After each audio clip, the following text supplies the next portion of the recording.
या कुन्देन्दुतुषारहारधवला या शुभ्रवस्त्रावृता या वीणावरदण्डमण्डितकरा या श्वेतपद्मासना।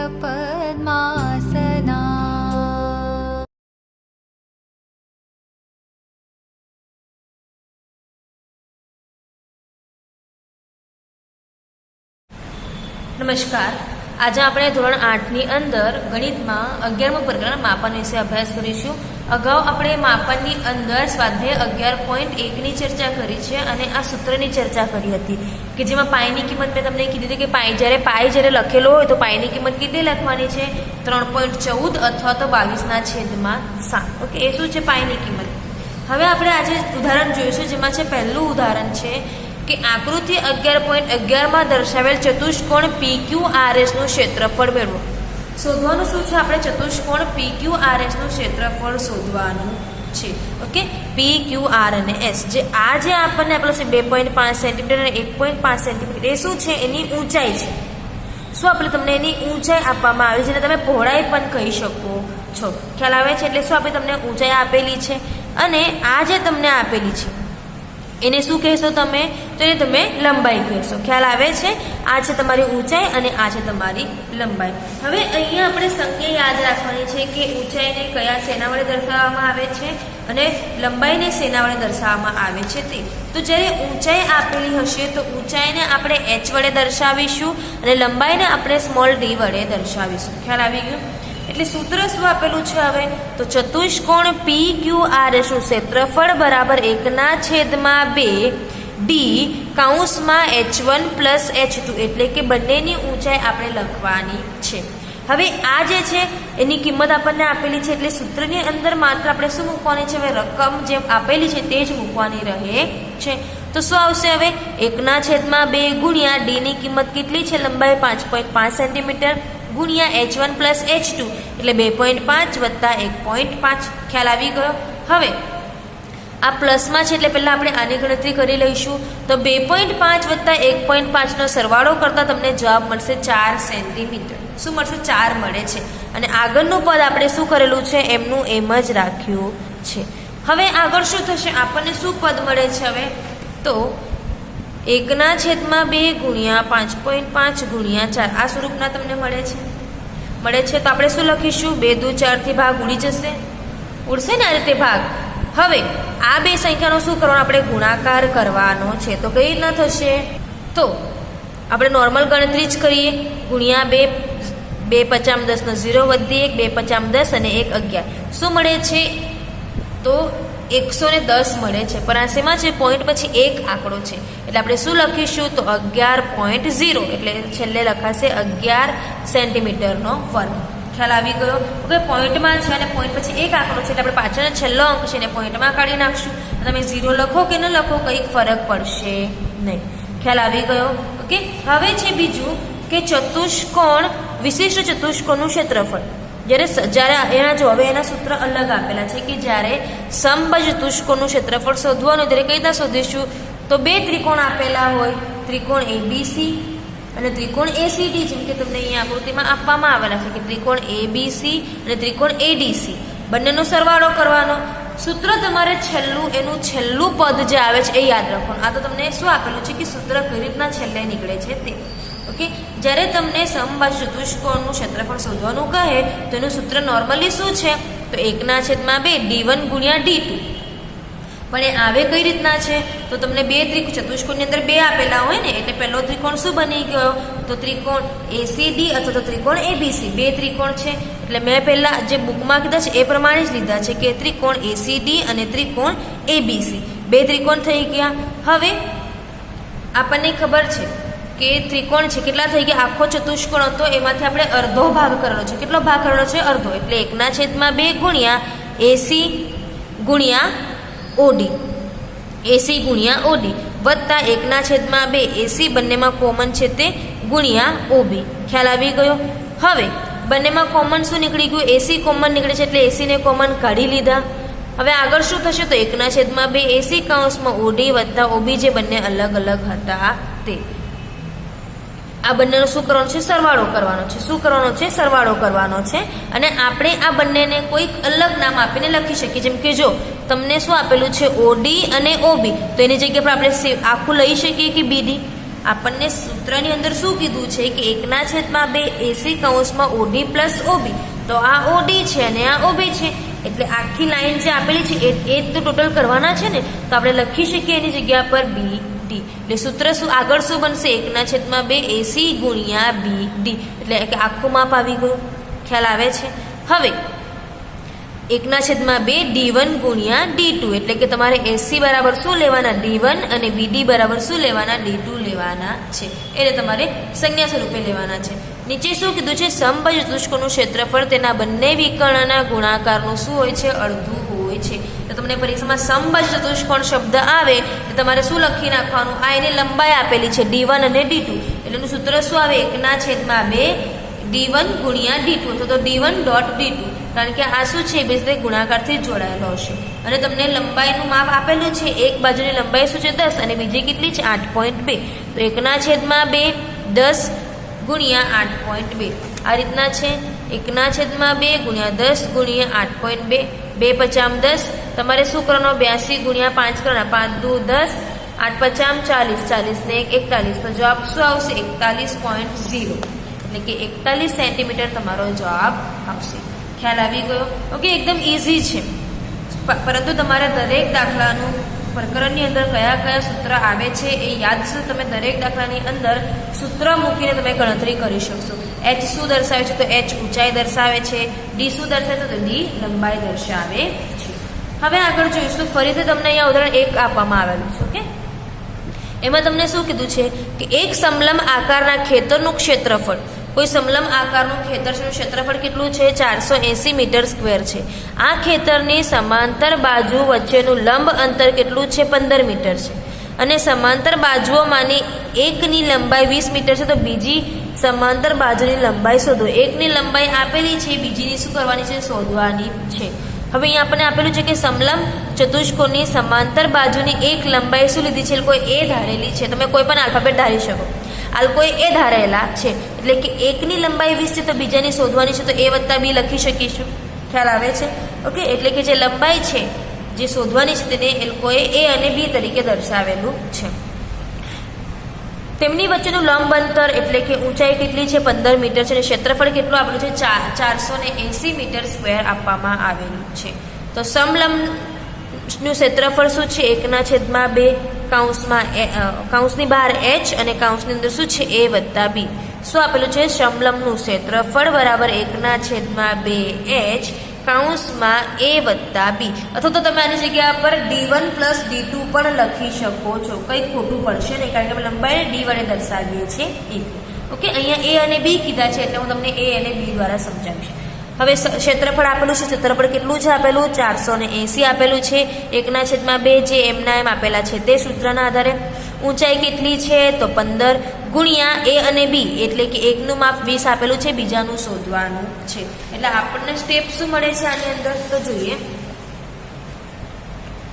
480 ગુણ્યા 480 બરાબર 1/2 ગુણ્યા 15 ગુણ્યા 20 વત્તા B આ રીતના તમને આપેલું છે ઓકે હવે આ જે પદ છે એને આપણે ડાબી બાજુ લઈ જઈએ તો શું થશે તો 480 ગુણ્યા 2/15 શા માટે 2 ને ગુણાકારમાં લીધા કારણ કે જમણી બાજુ એસીમાં છે ભાગાકારમાં છે અને ડાબી બાજુ જશે એટલે શું થશે ગુણાકારમાં ફેરવાઈ જશે બરાબર 20 વત્તા B જે આપણે શોધવાના છે ખ્યાલ આવી ગયો હવે આમાં કશે કઈ ભાગાકારથી ઉડે છે તો જોઈએ આપણે તો આપણે 15 વડે ભાગ કરીશું તો આને 15 વડે ભાગતા તમને જવાબ મળશે અહીંયા 32 મળશે શું જવાબ મળે છે 32 તમારે ભાગાકાર કરીને એકવાર ચેક કરી લેવાનું ઓકે હવે અહીંયા 32 છે કેટલા છે 2 તો 32 ગુણ્યા 2 બરાબર 20 વત્તા B 32 દુ કેટલા થશે 64 બરાબર 20 વત્તા B હવે આગળનું પદ કેવું આવશે તો આ 20 શેમાં છે પ્લસમાં ડાબે જશે શું થશે માઇનસ તો 64 - 20 બરાબર B તો B ની કિંમત શું આવશે 44 મળશે 44 શું લખવાના મીટરમાં, કારણ કે આપણને જે એક બાજુની લંબાઈ આપેલી છે તે મીટરમાં આપેલી છે, એટલે બીજી પણ શેમાં આવશે તો મીટરમાં જ આવશે. ખ્યાલ આવી ગયો કઈ રીતના છે. હવે બીજો દાખલો છે કે સમબાજુ ચતુષ્કોણનું ક્ષેત્રફળ 240 સેન્ટીમીટર સ્ક્વેર છે અને તેના એક વિકર્ણની લંબાઈ કેટલી છે 16 સેન્ટીમીટર છે. તો બીજાનું આપણે વિકર્ણની લંબાઈ શોધવાની છે. શોધવાની શું છે? લંબાઈ જ શોધવાની છે, ભલે વિકર્ણી હોય કે કોની પણ. ચતુષ્કોણ કેવો છે? સમબાજુ ચતુષ્કોણ. સમબાજુ ચતુષ્કોણનું ક્ષેત્રફળનું સૂત્ર શું છે? તો 1/2 d1 ગુણ્યા d2. તો 1/2 d1 ગુણ્યા d2. 1/2 તો એમને એમ લખશું. એક બાજુનું માપ કેટલું આપેલું છે 16 અને બીજું આપણે શોધવાનું છે. હવે આગળ શું થશે? આપણે કંઈ લખવાનું ભૂલી ગયા તો આપણને ક્ષેત્રફળ કેટલું આપેલું છે 240 આપેલું છે, એટલે આપણે 240 લખવાના ને. આપણને શું આપેલું છે કે ક્ષેત્રફળ 240 છે. વિકર્ણની લંબાઈ એટલે કે જે લંબાઈ છે તે 1ની આપેલી છે ને 1ની શોધવાની છે. એટલે આપણને 3 વસ્તુમાંથી 2 વસ્તુ આપેલી છે ને 1 વસ્તુ આપણે શોધવાની છે. ખ્યાલ આવી ગયો. હવે 240 ગુણ્યા 2 છેદમાં 16. શા માટે ગુણ્યા 2 કર્યા? કારણ કે અહીંયા છેદમાં છે એટલે ડાબે જશે તો શું થશે તો ભાગાકાર થશે. હવે 2 થી 16 નો ભાગ ચાલશે તો હા 2 8 16 થશે. શું 8ના ઘડિયામાં 24 આવે? તો 8 1 8 8 16 48 24 અને આ પાછળનો 0 બચે છે તે ઉપર, એટલે શું થઈ ગયો જવાબ 30 સેન્ટીમીટર. એટલે તમારો જે બીજી બાજુનો વિકર્ણની લંબાઈ કેટલી આવશે? તો બીજો જે વિકર્ણ છે એની લંબાઈ તમને મળશે 30 સેન્ટીમીટર. હવે આગળ તમારું ઉદાહરણ છે ઉદાહરણ 3. ઉદાહરણ 3 ની અંદર તમને શું કીધું છે? આકૃતિ 11.20 માં એક સમબાજુ ષટકોણ MNOPQR દર્શાવેલ છે. તેની દરેક બાજુ 5 સેન્ટીમીટરની લંબાઈની છે. ઓકે, તેની દરેક બાજુ કેવી છે? એની લંબાઈ કેટલી છે? તો 5 સેન્ટીમીટર લંબાઈ ધરાવે છે. આકૃતિ 11.21 માં દર્શાવ્યા મુજબ અમન અને રિદ્ધિમાં આ ષટકોણને જુદી જુદી રીતે વિભાજિત કરે છે. તો આ બંને પ્રકારના વિભાજનના આધારે ષટકોણનું ક્ષેત્રફળ મેળવો. આ તમને આપેલું છે અને બંને અલગ અલગ રીતે ગણતરી કરે છે અને આપણે એના આધારે એનું ક્ષેત્રફળ શોધવાનું છે. તો અમન દ્વારા કરેલું વિભાજન આપણે જોઈએ. તો અમન કઈ રીતના કરે છે? તો MNQR MNQ અને R આ રીતે એનું બે ભાગમાં વિભાજન કરે છે. ઓકે, ખ્યાલ આવી ગયો. 2 ભાગમાં વિભાજન કરે છે. કઈ રીતે? તો MNQR તો આપણે શું આવશે? સમલંબ MNQR નું ક્ષેત્રફળ બરાબર 4. કયા 4 આવશે હવે આપણા? તો આ આપણને 4 નું આપેલું છે ને આખું. આ નીચેનો ભાગ કેટલા સેન્ટીમીટરનો છે? 4 સેન્ટીમીટર છે, પણ લીધો કેટલો છે? અડધો, એટલે 4 થઈ ગયા. ગુણ્યા આ કેટલું માપનું છે? 11, એટલે ગુણ્યા 11 અને આટલું જે ભાગ છે કેટલા માપનું છે? 5 અને છેદમાં 2. શા માટે છેદમાં 2? કારણ કે એના 2 ભાગ કરીને ગણતરી કરે છે. એટલે ફરી એકવાર જોજો. MNQR નું ક્ષેત્રફળ છે 4. શા માટે લીધા છે? કારણ કે આખા ભાગનું માપ 4 છે, જ્યારે અમને માત્ર અડધા ભાગની ગણતરી કરી છે. એટલે શું આવશે? 8ના અડધા 4 ગુણ્યા આ આખું માપ કેટલું છે? તો 11 અને આપણને ખબર છે એની લંબાઈ કેટલી આપવામાં આવેલી છે આપણને? તો 5 સેન્ટીમીટર આપવામાં આવેલી છે, એટલે 5 છેદમાં 2. કારણ કે એનો અડધો ભાગ કરેલો છે એટલે 2 દુ 4 થઈ ગયા, એટલે અહીંયા 2 આવશે. 11 ને 5 16, એટલે કે 2 ગુણ્યા 16 બરાબર 32 સેન્ટીમીટર. તમને અહીંયા સાઈડ પર આકૃતિ પણ આપવામાં આવેલી છે. ખ્યાલ આવી ગયો. હવે તેથી ષટકોણ MNOQR નું ક્ષેત્રફળ હવે અડધું કેટલું આવે છે? 32 આવે છે. આ અડધું 32 છે, એટલે આ પણ 32 હશે. એટલે ટોટલ કેટલું આવશે? 64 સેન્ટીમીટર સ્ક્વેર. ઓકે, અહીંયા સુધી ખ્યાલ આવી ગયો. હવે રિદ્ધિમાં એ કરેલી ગણતરી જોઈએ. તો રિદ્ધિમાં કઈ રીતના કરે છે? તો રિદ્ધિમાં ત્રિકોણ MNO અને ત્રિકોણ PRQ ના આધારે કરે છે. જે અમન છે તે આમ 2 ભાગ કરે છે અને રિદ્ધિમાં છે તે આમ 2 ભાગ કરે છે. ખ્યાલ આવી ગયો. હવે આમાં કઈ રીતના થશે? તો આકૃતિ 11.23 માં ત્રિકોણ MNO અને ત્રિકોણ RPQ એકરૂપ ત્રિકોણ છે, એટલે કે બંને સરખા ત્રિકોણ છે. તેના શિરોબિંદુમાંથી દોરેલા લંબની લંબાઈ કેટલી છે? 3 સેન્ટીમીટર આપણને આપેલી છે. ઓકે, આપણને આમાં કીધું છે કે 3 સેન્ટીમીટર આપેલી છે. તો આ બંને ત્રિકોણને કાપી એકબીજા પર મૂકીને એકરૂપતાની ચકાસણી કરી શકાય. કઈ રીતના? તો ત્રિકોણ MNO નું ક્ષેત્રફળ 2 ભાગ કરેલા છે એટલે કે અડધો છે એટલે 1/2 ગુણ્યા, હવે અહીંયા કેટલા આવશે? 8, કારણ કે આપણે આખાનું માપ લઈને ગણતરી કરવાની છે. આ આપણે આખું માપ લીધું છે. પહેલામાં આપણે આટલું અડધું લીધું હતું એટલે કેટલા થયેલા? 4, પરંતુ અહીંયા આપણે આ આખું લીધું છે એટલે શું આવશે? 1/2 ગુણ્યા 8 ગુણ્યા કેટલી આપેલી છે આ લંબાઈ એની? 3, એટલે 2 ચોક 8 અને 4 ગુણ્યા 3 કેટલા થઈ ગયા? 12 સેન્ટીમીટર. એટલે જો આ 12 સેન્ટીમીટર આવશે, જો ઉપરનું MNO 12 સેન્ટીમીટર આવશે તો નીચેનું પણ 12 સેન્ટીમીટર આવશે. ખ્યાલ આવે છે? કારણ કે બંને કેવા છે? એકરૂપ છે. ખ્યાલ આવી ગયો? હવે એ તો થઈ ગયું, આ અને આ મળી ગયા. હવે બાકી શું રહી ગયું? તો MOPR વચ્ચેનું તો બાકી છે ને હજી. ખ્યાલ આવે છે? વચ્ચેનું તો બાકી છે. આપણે ખાલી ઉપર અને નીચેના ત્રિકોણનું જોઈ લીધું, પરંતુ વચ્ચેનું માપ બાકી છે. તો એની ગણતરી કઈ રીતના થશે? આખું માપ કેટલું છે? 8 ગુણ્યા લંબાઈ કેટલી છે? 5, તો 8 ગુણ્યા 5 બરાબર 40 સેન્ટીમીટર સ્ક્વેર. હવે એ જે બધા ભાગનું આપણને જે માપ મળ્યું છે એનો શું કરશું? સરવાળો કરીશું. એટલે કે 40 વત્તા 12 વત્તા 12 બરાબર 64 સેન્ટીમીટર. એટલે અમન જે રીતથી કરે છે ત્યારે પણ 64 આવે છે અને રીતિમાં કરે છે ત્યારે પણ 64 જ આવે છે, પરંતુ બંનેની ખાલી રીત અલગ છે. ઓકે, પહેલો જે અમન છે એ જે આપણને ષટકોણ આપેલા છે એના 2 ભાગ કરે છે. રીધિમાં છે એને 3 સ્ટેપમાં ગણતરી કરે છે. પહેલા તો ત્રિકોણવાળો જે ભાગ છે એની ગણતરી કરી લે છે, અને પછી જે લંબચોરસ ભાગ છે એની ગણતરી કરે છે, અને છેલ્લે એ ત્રણેયને સરવાળો કરી દે છે. ઓકે, હવે આપણે જોઈશું સ્વાધ્યાય 11.2.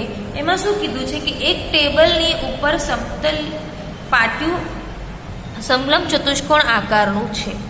જો તેની સમાંતર બાજુની લંબાઈ 1 મીટર અને 1.2 મીટર હોય અને સમાંતર બાજુ વચ્ચેનું લંબ અંતર 0.8 મીટર હોય તો ટેબલના પાટિયાનું ક્ષેત્રફળ શોધો. શું છે? એક ટેબલ મૂકેલું છે અને એના પર એક પાટિયું મૂકેલું છે, અને જે પાટિયું છે એનું ક્ષેત્રફળ આપણે શોધવાનું છે. ઓકે, તો ચલો જોઈએ શું આપેલું છે આપણને. સમલંબ ચતુષ્કોણનું ક્ષેત્રફળ શોધવાનું છે ને આપણે, કેમ કે પાટિયું તો એવું જ આવશે. તો સમલંબ ચતુષ્કોણનું ક્ષેત્રફળ બરાબર શું છે? 1/2 ગુણ્યા પહેલી બાજુ આવશે, તો આપણે લખી શકીએ સમાંતર બાજુનો સરવાળો ગુણ્યા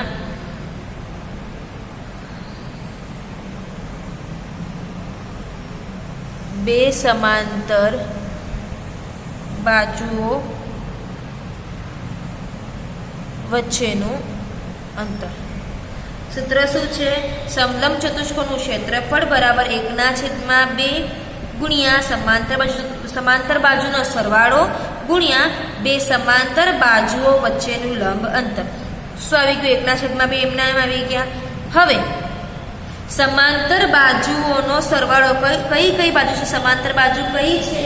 તો તમને ઉપર અને નીચે કંઈક જોવા મળે છે. તો એક બાજુનું માપ છે 1/2 વત્તા બીજું છે 1 કૌંસ પૂરો ગુણ્યા બીજું શું કીધું છે કે બે સમાંતર બાજુ વચ્ચેનું અંતર કેટલું આપેલું છે આપણને? આ પ્રમાણે તમને જે આકૃતિ આપવામાં આવેલી છે કે આવી આકૃતિ છે, તો આ જે વચ્ચેનું અંતર છે કેટલું આપેલું છે? તો 0.8. ખ્યાલ આવી ગયો? ઓકે, તમને આપેલું જ વચ્ચે સવાલમાં જ લખેલું છે કે સમાંતર બાજુ વચ્ચેનું લંબ અંતર 0.8 મીટર હોય. ઓકે, હવે આપણે જે નોર્મલ ગુણાકાર કરીએ છીએ તે જ કરવાનો છે. 1/2 ગુણ્યા 1.2 વત્તા 1 કેટલા થશે? 2.2 ગુણ્યા 0.8. ખ્યાલ આવી ગયો? હવે તમને એવું લાગે છે કે અહીંયા કશે કંઈક ઉડે છે, તો આપણે જો 22/2 કરો તો શું જવાબ મળે આપણને? 11 મળે ને. તો આપણે શું લખી શકીએ? અહીંયા 11 છે તો 1.1 ગુણ્યા 0.8 લખી શકીએ. 1.1 ગુણ્યા 0.8, કારણ કે અહીંયા આ પોઈન્ટમાં છે 2.2, તો ભલે 11 મળે પણ એને શું લખીશું? 1.1 ગુણ્યા 0.8. જ્યારે 1.1 ગુણ્યા 0.8ની ગણતરી કરશો તો તમને જવાબ મળશે 0.88 મીટરનો વર્ગ.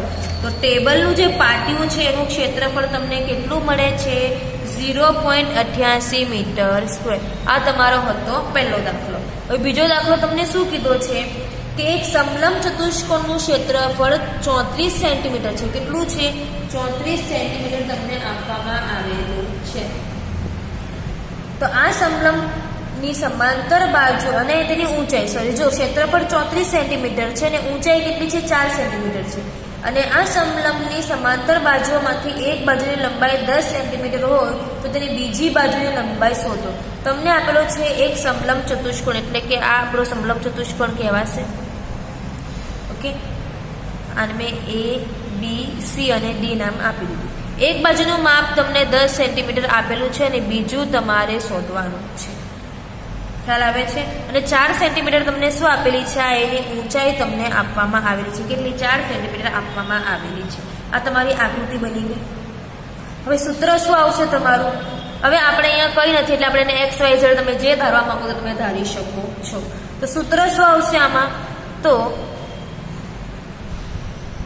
સમલંબ ચતુષ્કોણનું ક્ષેત્રફળ બરાબર 1/2 ગુણ્યા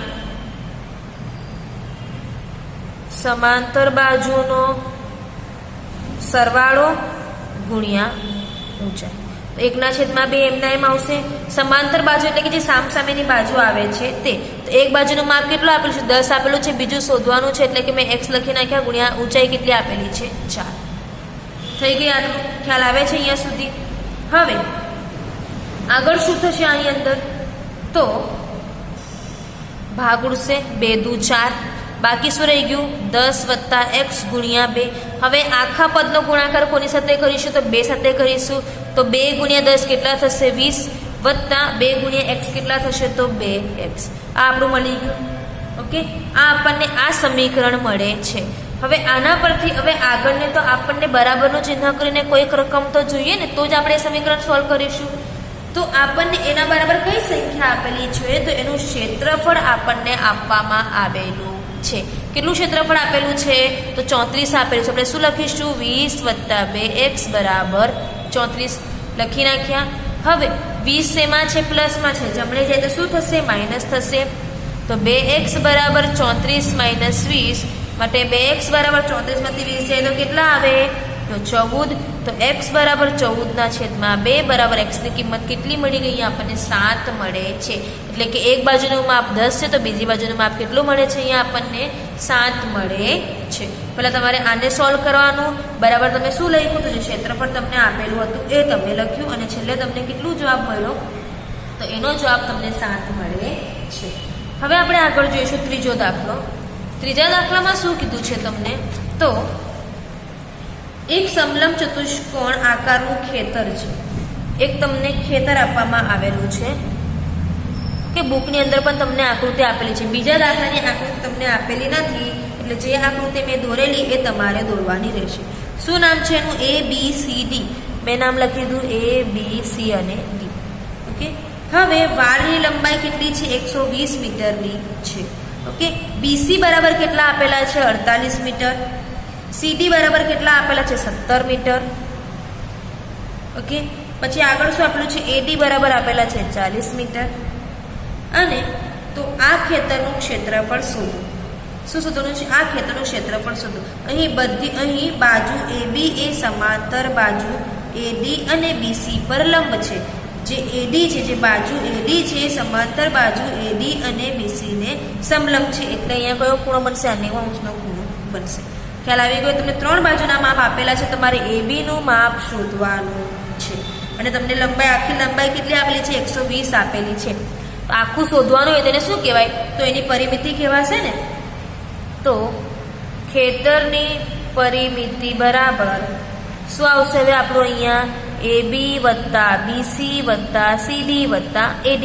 AB તો આપણે શોધવાના છે એટલે એમના એમ. BC બરાબર 48, CD બરાબર 17 અને AD બરાબર 40. તો AB વત્તા ટોટલ કેટલો જવાબ થશે અહીંયા આપણો? તો 105. પરંતુ આપણે હજી અહીંયા કંઈ લખવાનું ભૂલી ગયા છે. શું બાકી રહી ગયું છે? તો બધી જે લંબાઈ છે તે કેટલી આપેલી છે? આપણને 120 આપેલી છે. ઓકે, ચારેય બાજુની લંબાઈનું માપ 120 આપેલું છે. જેમાંથી 3ના અલગ અલગ કોનું કેટલું માપ છે કીધું છે અને બાકી જે રહે છે એ આપણે શોધવાનું છે. અને આ જે સંખ્યા છે એની અંદર આનું માપ આપણે લખીશું તો આપણે ટોટલ જવાબ કેટલો મળવો જોઈએ? 120 મળવો જોઈએ. હવે 105 શેમાં છે? પ્લસમાં છે. જમણી બાજુ લઈશું તો શું થશે આપણને? તો આપણને ખ્યાલ છે માઇનસ થશે. હવે જો કે 105 થઈ ગયા. હવે AB બરાબર 120 માઇનસ 105 કેટલા થશે તો 15. એટલે તમને AB નું માપ કેટલું મળે છે? અહીંયા 15 મીટર મળે છે. હવે બધી બાજુના માપ આપણને ખ્યાલ આવી ગયા. હવે આપણે એનું ક્ષેત્રફળ પણ શોધવાનું છે. કીધું છે ને ખેતરનું ક્ષેત્રફળ શોધો. તો સમલંબ ચતુષ્કોણ ABCD નું ક્ષેત્રફળ એટલે કે ક્ષેત્રફળ બરાબર ક્ષેત્રફળનું સૂત્ર શું આવશે?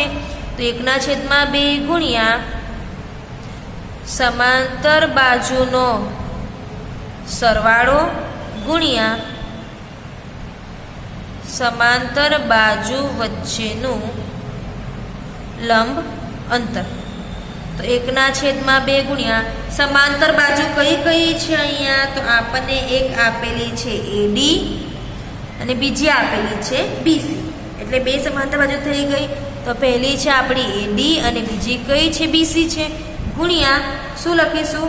સમાંતર બાજુ વચ્ચેનું અંતર કેટલું છે? તો આ અંતર કેટલું છે તે લખવાનું છે. તો શું આવશે? અંતર બરાબર આપણું આવશે AB. ખ્યાલ આવી ગયો? ઓકે. હવે તો આપણે જે સૂત્ર છે આલ્ફાબેટના આધારે આપણને ખ્યાલ છે કે કઈ બાજુનું માપ કેટલું છે. તો 1/2 ગુણ્યા AB નું માપ કેટલું છે? 40 વત્તા BC નું માપ કેટલું છે? 48 ગુણ્યા અહીંયા મળે છે આપણને 15. આ આપણે અહીંયા છે AD. ઓકે, આપણા આ AD. હવે સરવાળો થશે તો 1/2 ગુણ્યા 40 વત્તા 48 કેટલા થાય? તો 88 ગુણ્યા 15. તો અહીંથી ભાગ ચાલશે તો કેટલો આવશે? 44 આવશે ને. 44 ગુણ્યા 15 કરતાં તમને જવાબ મળશે 660 મીટર સ્ક્વેર. એટલે જે આજે ખેતર છે એનું ક્ષેત્રફળ કેટલું છે? 660 મીટર છે. કારણ કે આપણને ક્ષેત્રફળ ક્યારે મળશે? જો આપણને બધી બાજુના માપ ખબર હોય તો. અને આપણને એકનું માપ આપેલું ન હતું એટલે આપણે પહેલાં શું શોધી? એની પરિમિતિ શોધી અને પછી એનો ઉપયોગ કરીને આપણે શું શોધ્યું? તો એનું ક્ષેત્રફળ શોધ્યું. ઓકે. હવે એ જ પ્રમાણે તમારે પ્રશ્ન 4 અને 5 હોમવર્કની અંદર કરવાનું રહેશે. એમાં તમારે કરવાનું શું છે? તો પ્રશ્ન 4 ની અંદર તમને શું આપેલું છે?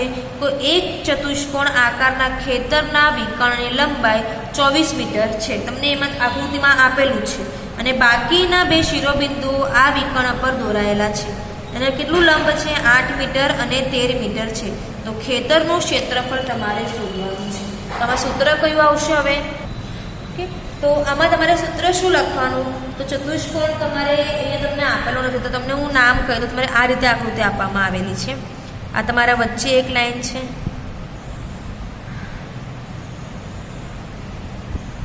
કે આ પ્રકારે ચતુષ્કોણ આપવામાં આવેલો છે અને આ રીતે તમને અહીંથી બે એના આપેલી છે શિરોબિંદુમાંથી જે વિકર્ણ પસાર થાય છે તે. હવે તમારે આને A B અને M નામ આપશો, આને N D અને C. આને તમારે 13 મીટર, આ તમારે છે 24 મીટર આખી લંબાઈ અને આ તમારે છે 8 મીટર. ખ્યાલ આવી ગયો અહીંયા સુધી? ઓકે. તમને બુકની અંદર આપેલું છે, તમારે ખાલી આ સંજ્ઞા લખી નાખવાની. તો ચતુષ્કોણ તમારે હવે સૂત્ર શું બનશે? તો ચતુષ્કોણ ABCD નું ક્ષેત્રફળ બરાબર ત્રિકોણ ABD નું ક્ષેત્રફળ વત્તા ત્રિકોણ BCD નું ક્ષેત્રફળ. આ તમારું આવશે પહેલું પદ. આપણે જે ઉદાહરણમાં જોયું હતું આગળ, કયું ઉદાહરણ જોયું? આપણે ઉદાહરણ 2 જોયું આપણે. ઓકે. એની અંદર જે પ્રમાણે હતું એના આધારે જ તમારે આમાં કરવાનું છે કે બે ત્રિકોણ છે. હવે આગળનું સ્ટેપ શું આવશે? એટલે 1/2 ગુણ્યા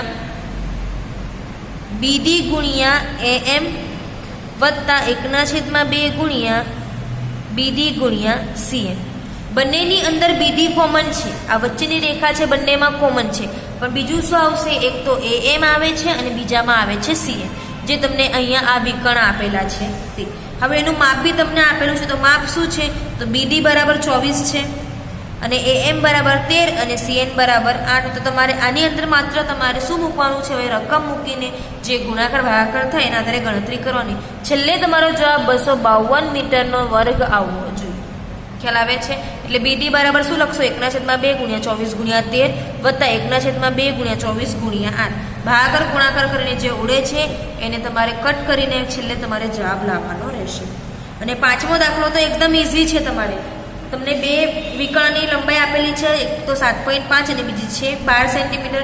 અને તમારે એની અંદર માત્ર કયું સૂત્ર લખવાનું છે? જો આપણે ઉદાહરણ 2 ની અંદર જોયું કે સમાંતર બાજુ ચતુષ્કોણનું ક્ષેત્રફળ બરાબર 1/2 d1 ગુણ્યા d2. ઓકે, એટલે 1/2, એક લંબાઈ છે 7.2 અને બીજી છે 12. આની ગણતરી કરીને તમારે છેલ્લે જવાબ લાવવાનો રહેશે. ઓકે, આના પછી તો તમારે ખાલી ગણતરી કરીને જવાબ જ લાવવાનો છે. એટલે તમારે 2 દાખલા હોમવર્કની અંદર કરવાના છે.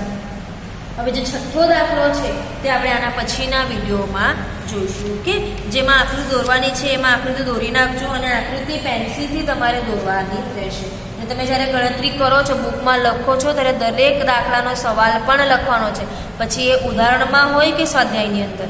ઓકે, હવે આના પછીનો આપણે પછીના વિડીયોમાં જોઈશું. અસ્તુ.